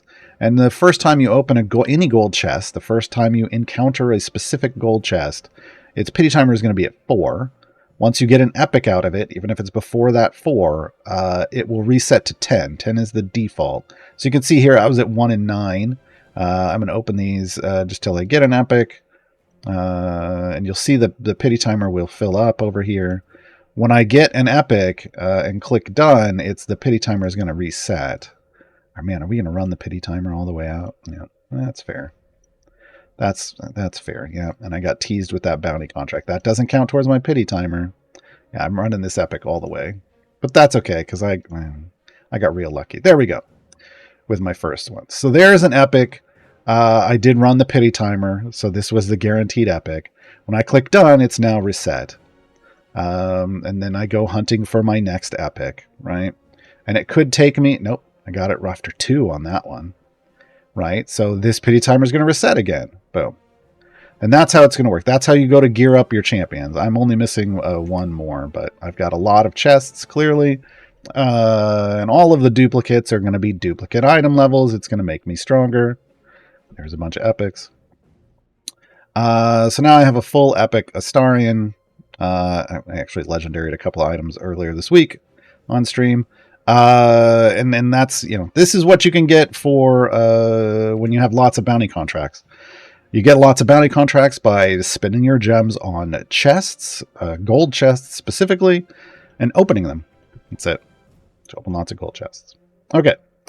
Back to the questions. This one's kind of vague. D2 Crafty one. Who's a better support character? Oh, well, no, hold on. That doesn't include, it isn't about the event. So I'll come back to that one. Ricardo, do you have the white ring for Astarion yet? I mean, I could have gotten it just now. So I open up my collection. Let me get all the way down here to Astarion. There he is. With the coin I made from Only Fangs. Oh my god. Oh, Trevor. That's gotta be a Trevor thing, right? Trevor is the writer now for Idle Champions. And I think Trevor does the text on the items now too. I think that covers that. Oh, you'd have to ask. But that's Only Fangs. Okay. Sharuka, as a player, hasn't completed the main campaigns and in the end game. At what point do you feel it would be best to move on from the event runs and continue progressing the main game? So you focus on the event, you do the event stuff, unlock each of the champions, push for favor. Once you're EO8 or higher favor, do the variants. At some point, you're going to get gated by tokens. Presumably, even if you're opening bounty contracts, because even after you do all the variants, then you farm free plays to get your favorite, to get all your gear, you're going to run out of event tokens. When you run out of event tokens, go back and do main campaign stuff. I've been doing main campaign stuff for days. I've built up 5,000 tokens. I let this build up for a while until I can just do multiple runs with my Modron core. But once I've done all the stuff. But I can go back and do main campaign stuff now. I don't have to sit in an event to get event tokens. You can get event tokens anywhere. So once I'm out of tokens and I've done the runs I want, I go back and do other stuff. Yeah, You can balance it out. It's just you want to burn your event tokens and make sure you're not wasting them. Because when the event ends on Monday the 18th at noon, Pacifically speaking, all those event tokens disappear. You don't get a last chance to use them. So definitely make sure you're using your event tokens. Diet said, now when doing the event quest for a champion, is it more efficient to save champion-specific quests for the last push of the events? Example, saving all Astarion-specific chests for fangs for the memory. No. Again, I don't unlock the event champions. Why would hold on? Now I've got to go look. Why would you think it's fangs for the memories? No, it has nothing really to do. I mean, you're like, oh, because the ultimate cooldown, but whatever. Again, you don't have to get his achievement during the event. You can get it at any point in time. Just focus on for gearing up a champion for chests. Again, you want to sit on gold chests until that champion has all green gear, all green or better. Sit on those gold chests if you're trying to be most efficient. If you're not, pop them when you get them. But if you're trying to be efficient, wait until they're all green, then open them. And even if that means after the event's over, you get electrums all the time. So as you get electrums, pop those named silvers, hold on to the golds. Once they're green or better, then you can just run all the golds.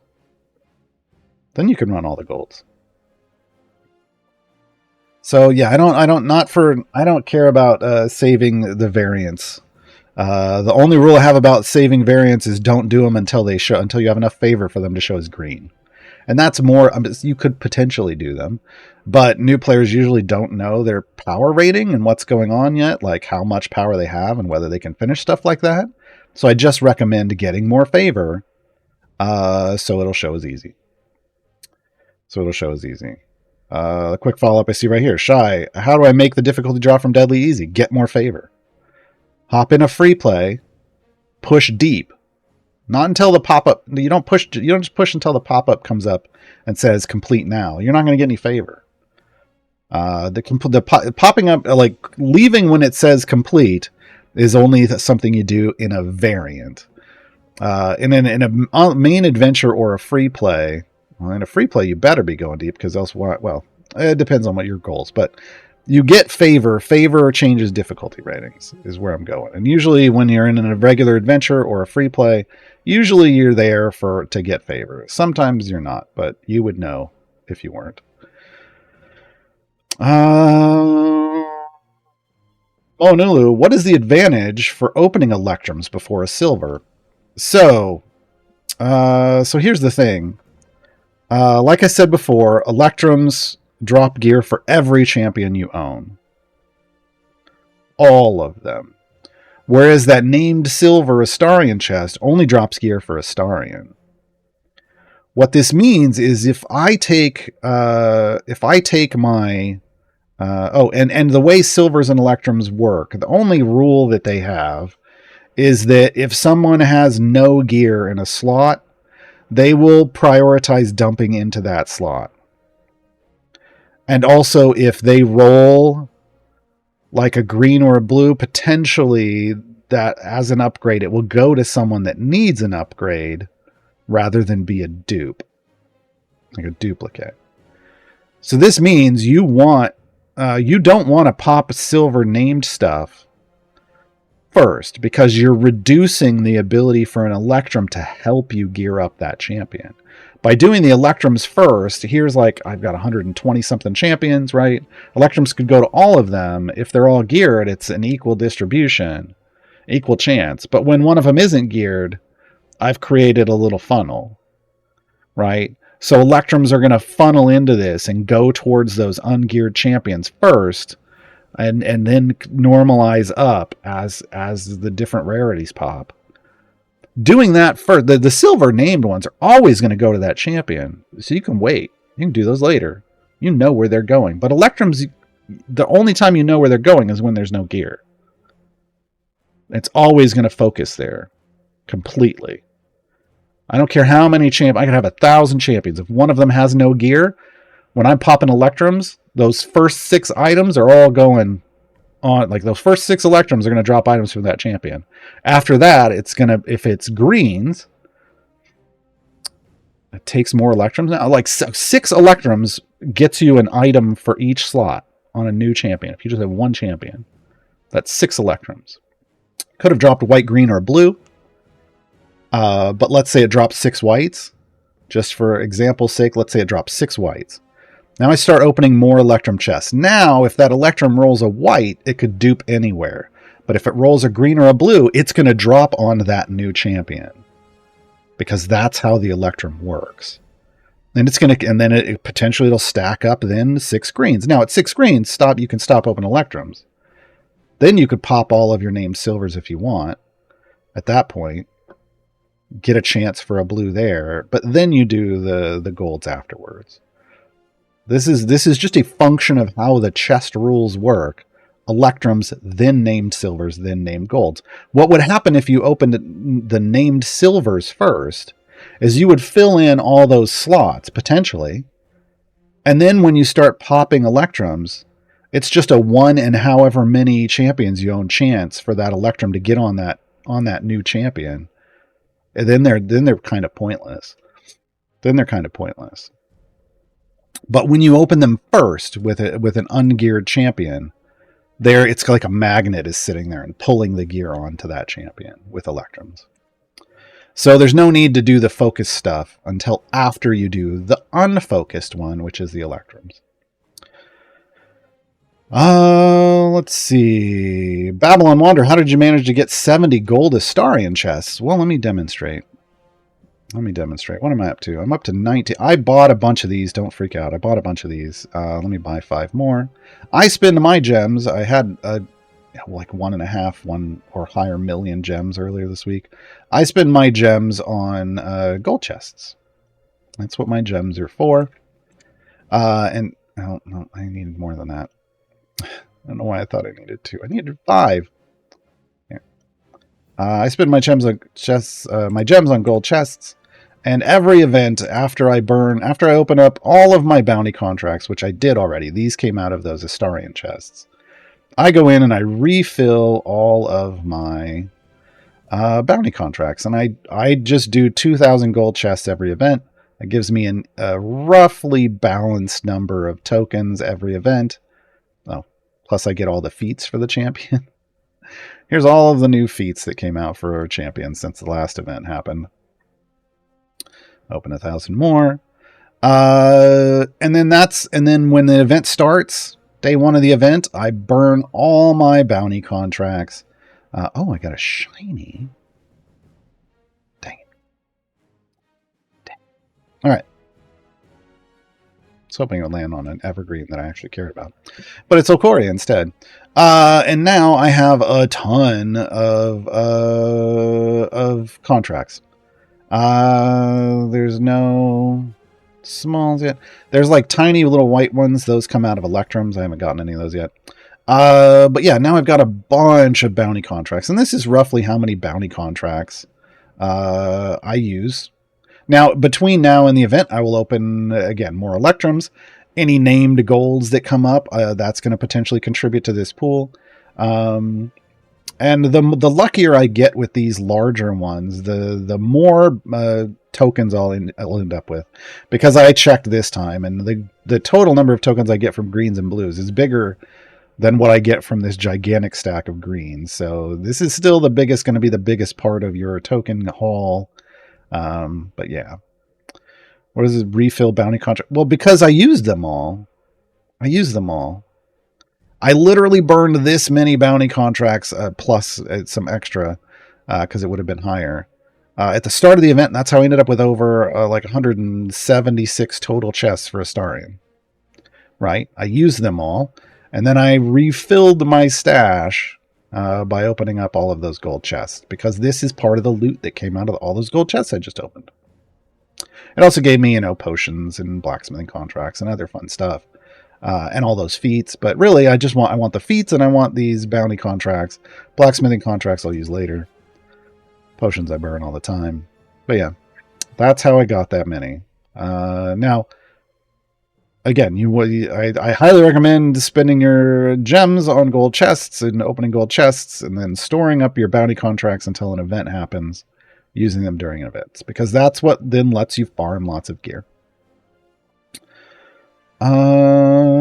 Ikey 2002. Should one push or reset early to get the most chests in an event? Do we get more the further we go, or is it better to reset early? You just have to complete the goal, which is area 50. So beat the boss on 50. It moves you to the next area. Then you can come up here, click complete, start over, do it again. You just have to meet that completion goal to get a chest. You don't get anything else for going further. Going deep is for favor in an event. So once you've gotten enough favor to do the 3 variants, and remember the variants, I forgot to mention this earlier, each of the variants guarantees you a gold chest, but you can only do the variant once. So once you've gotten your 3 guaranteed gold chests, you got to hunt more by doing free plays. The chance to get a gold chest in a free play is 1 in 3. However, there's a pity timer, and the pity timer is at 4. So if you've done 3 Astarion free plays and all you got were silver chests, the 4th free play is going to guarantee you a gold. Now, that's if you have the worst luck. It happens to a lot of us.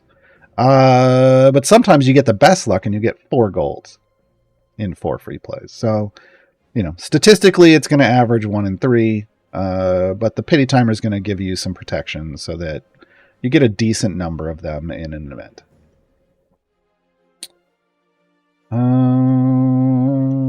All right.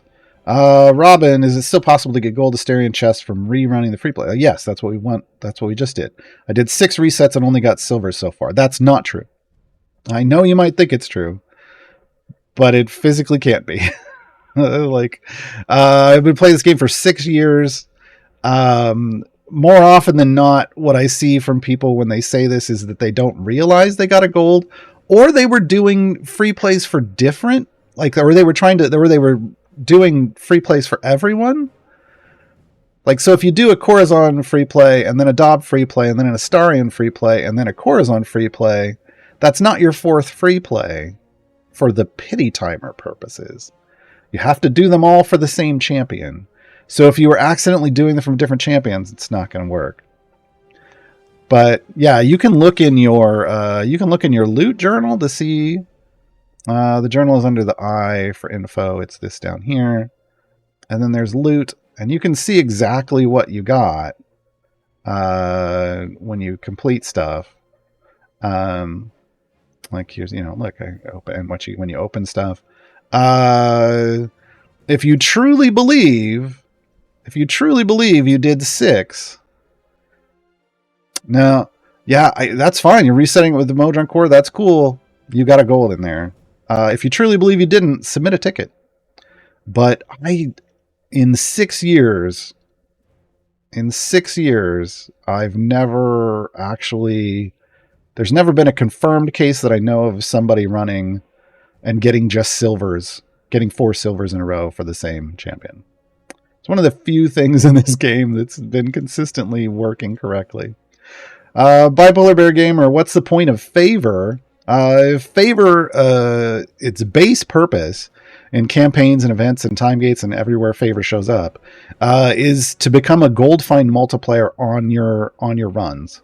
So if I have E10 favor in an event, or let me make this easier. Let's say I get 100 favor in an event.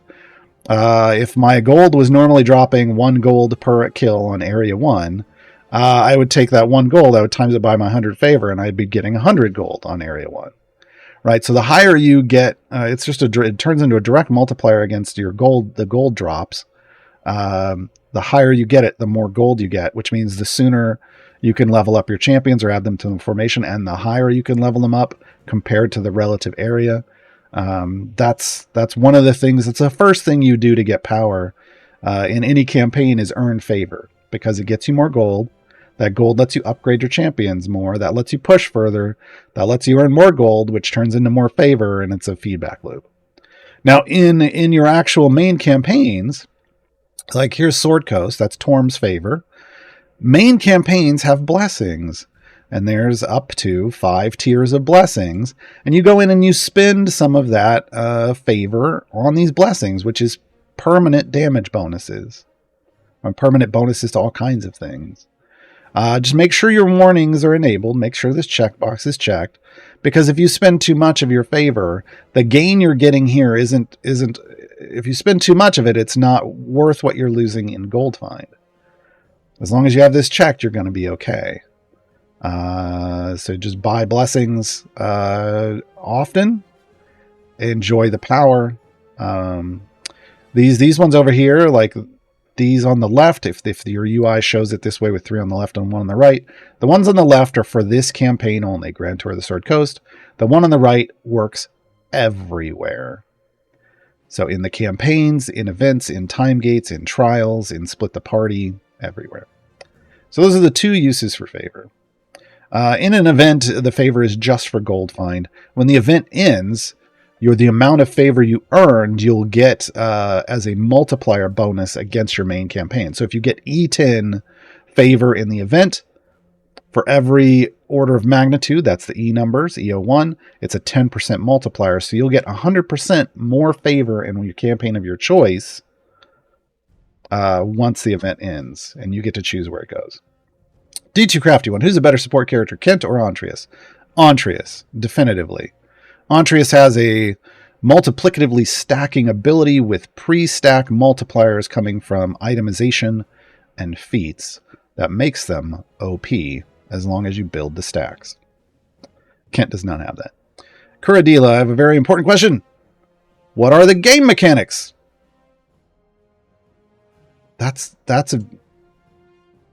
I don't have time to...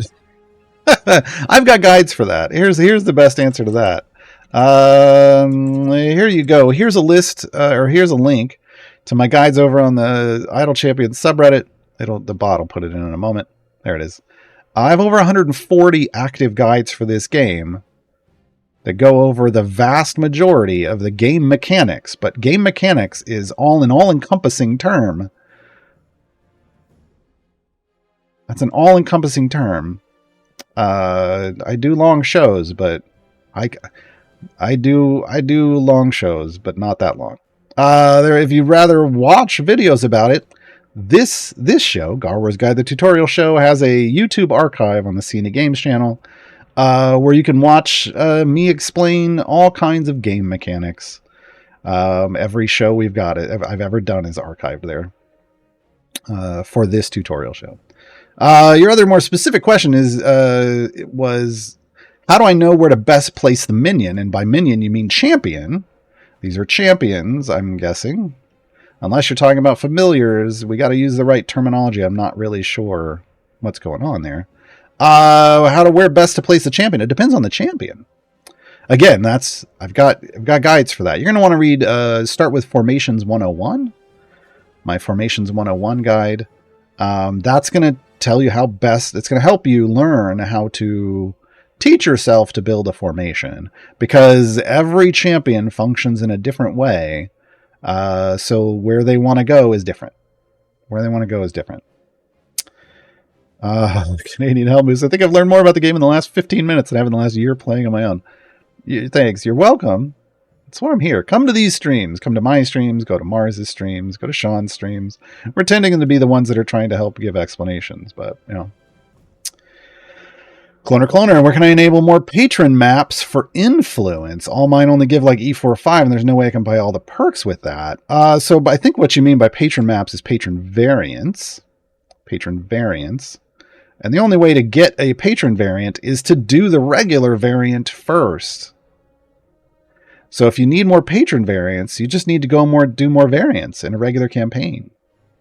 Until you do the base variants for a campaign, they won't show up for the patrons. So if you need more variants, start doing more campaign content. That's the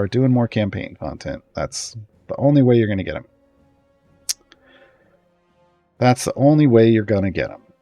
R7ers, can you talk about familiars a bit? Sure. How do you get them? Gem only? Gems are cash primarily.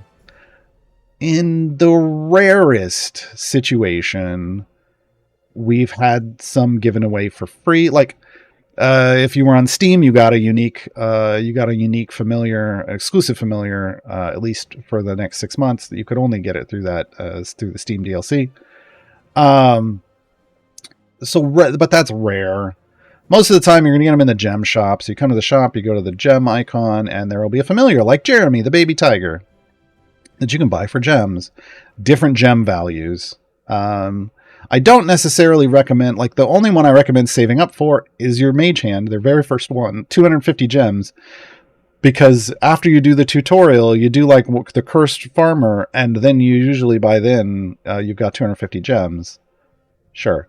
But generally speaking, just spend your gems on chests, because chests are power.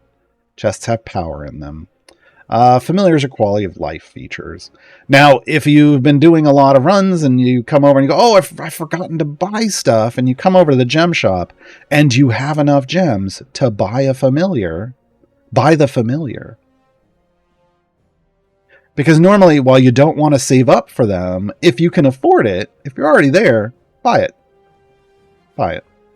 But generally speaking, spend your gems on chests. Hold on. There was more to that question. Oh no. Oh no, I lost it. Oh, here it is. I debolded it before I was done. Where do you place them in priority order? When you first start a run, usually they're going to go on the field, because for a little bit at the beginning of the run, they're going to kill things for you. Or at best, they're going to slow them down like they're doing right now. Every time you click on something, it kind of does a little stun and they can't really move, as you can see with this giant fly. But then if, after that, if you want, if you're like, well, they're not killing any things anymore, and I don't care about the slow, what I usually do on a new player account is I'll drag it down here to this bar that's above the ultimates, and I'll let it fly, I'll let it flap around or move around or whatever it does, and then just let it hit the ultimate every now and then. And it'll roam around every 30 seconds. It's going to hit a random ultimate. That's, if I don't have a lot of them, that's what I'm doing. That's what I'm doing. The more you get, the more you can do with them, though. For instance, even just out here on the field, like one's just going to click, two's just going to click. But when if you hover over this, it'll tell you what they'll do. When I get to 3, see all that gold and that owlbear feather that's there? When I get 3 on the screen in any of these placements, it's going to pick up all that loot for me automatically, instantly, the moment it drops. Which is quality of life and a speed mechanic, because when the quest to complete the area is picking up a certain number of items, you get off the area faster, right? If I go up to 5... When I beat a boss, that little brown bag it drops, it's going to instantly open it and pick up everything out of it, which is another speed kind of feature. 6 is going to kill those distractions that are either flying across the screen, like this one. Watch, I'm going to put it right here, and it's going to fall dead instantly. It'll also pop the things in the bushes, which is why this little troll has no head. So 6 is for familiars.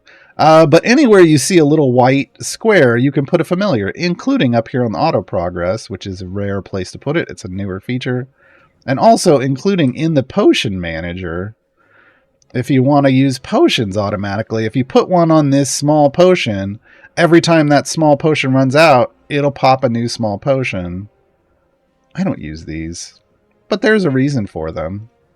You do you. But then as you get more, placing them on champions to automatically level up champions, that's part of the idle. That's the idle portion of the game. You've got to get familiars to do the automation. You can level up the champions while you go do something else. That's what we're doing with familiars. That's what we do with familiars. So it's kind of what you want out of it, as if you only have a few. Figure out what's the priority for you, the priority functionality for you. Staffer, can I only get epic blueshy gear from gold chests? Well, epic gear, period, only comes from gold chests. Blueshy is an evergreen champion, so her epic gear is only going to come from the regular gold chests. And any patron chest, for patrons she qualifies for. So if you have patrons unlocked, which you should if you have Blueshy by now, If Blue Sheet qualifies for Mert, I don't know if she does off the top of my head. I think she does. Yeah, she's evil. Then Blue Sheet's gear will drop from Mert patron chests as well. That's not the way you want it, though, because she's an evergreen champion.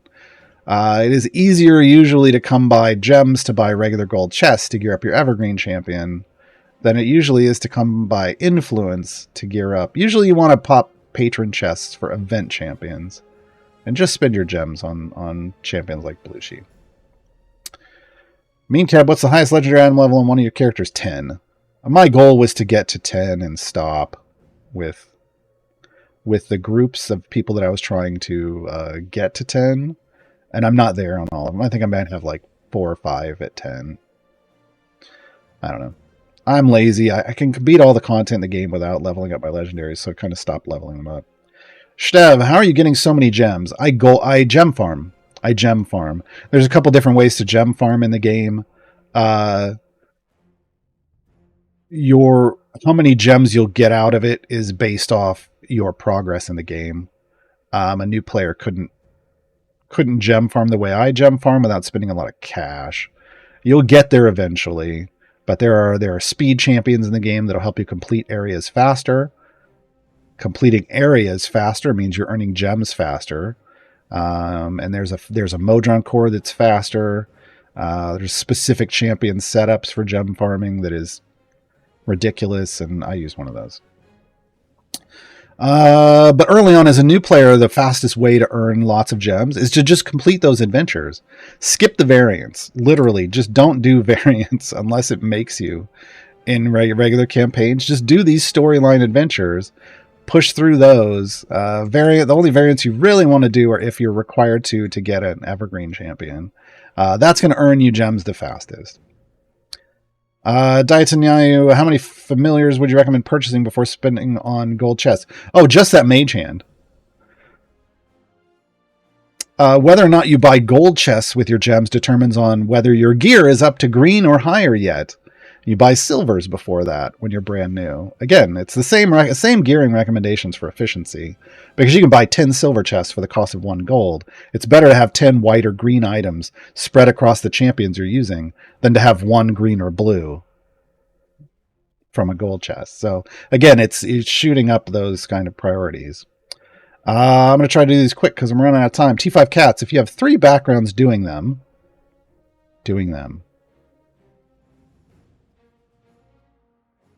Oh, doing event free plays. Can one get 6 silvers and the other 2 get golds to make the pity timer happy? I don't know. You have to ask the devs. I don't do. Look, when I'm churning my free play tokens, like my event tokens on free plays, I'm doing it in my active party. It's on another screen. It's just Modron going like wild, and I never pay attention to it. All my background parties for me ever do is patron stuff in the background. That's all I ever use personally, however, I use my background parties for. I have no idea what would happen if you tried to do event runs in the background.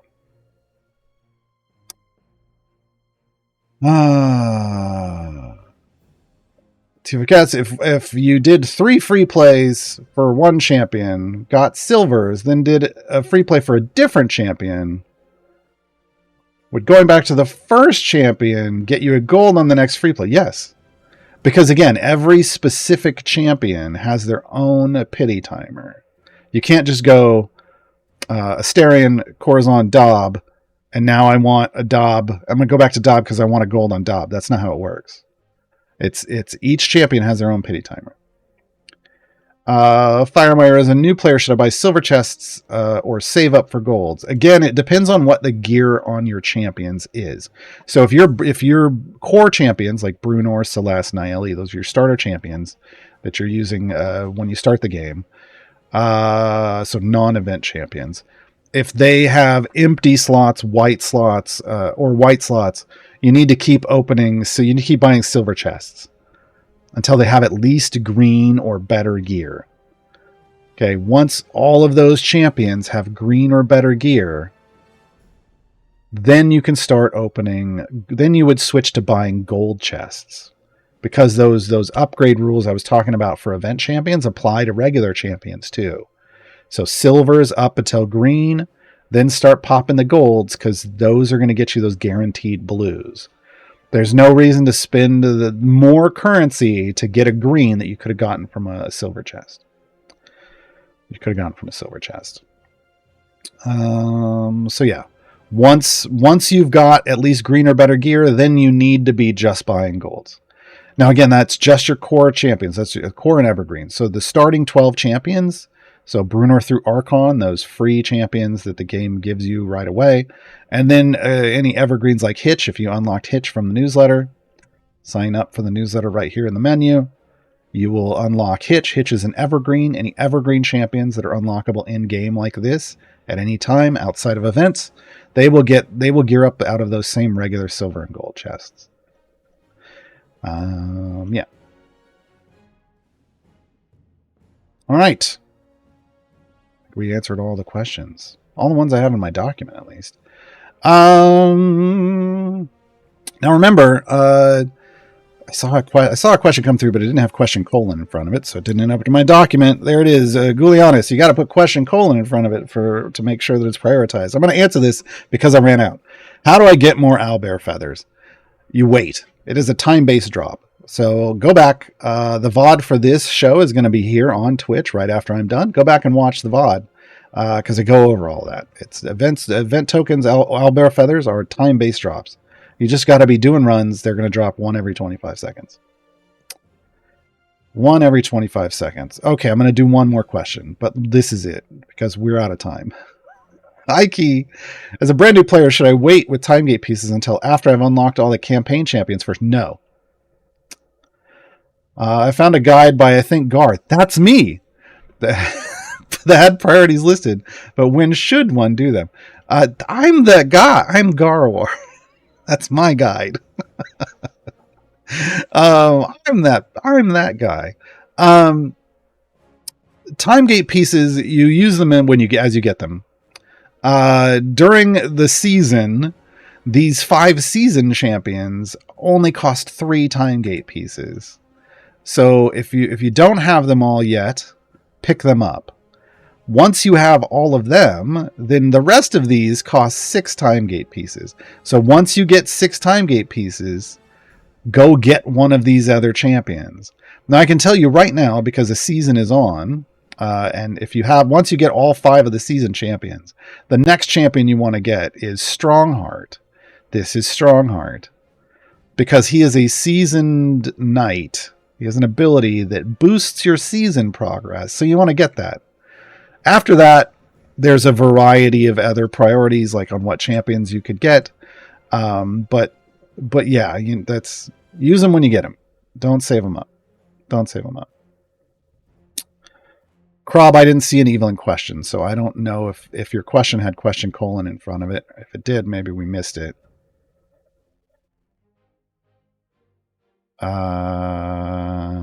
Oh, I see it. What's the sun graphic above Elin denoting? What buff she's receiving? How much of her buffs are fired off? She has 5 different buffs, so if all 5 rays are golden, she's at full power. All right. That's it. Calvin and Hobbes, yes, they finally fixed that bug. We're out, and we're going out with Mage Hand. If you like hanging out with me, come over to my channel, twitch.tv/Gaarawarr. In about an hour, I'm going to be playing Baldur's Gate 3. Join me then. Bye, everybody.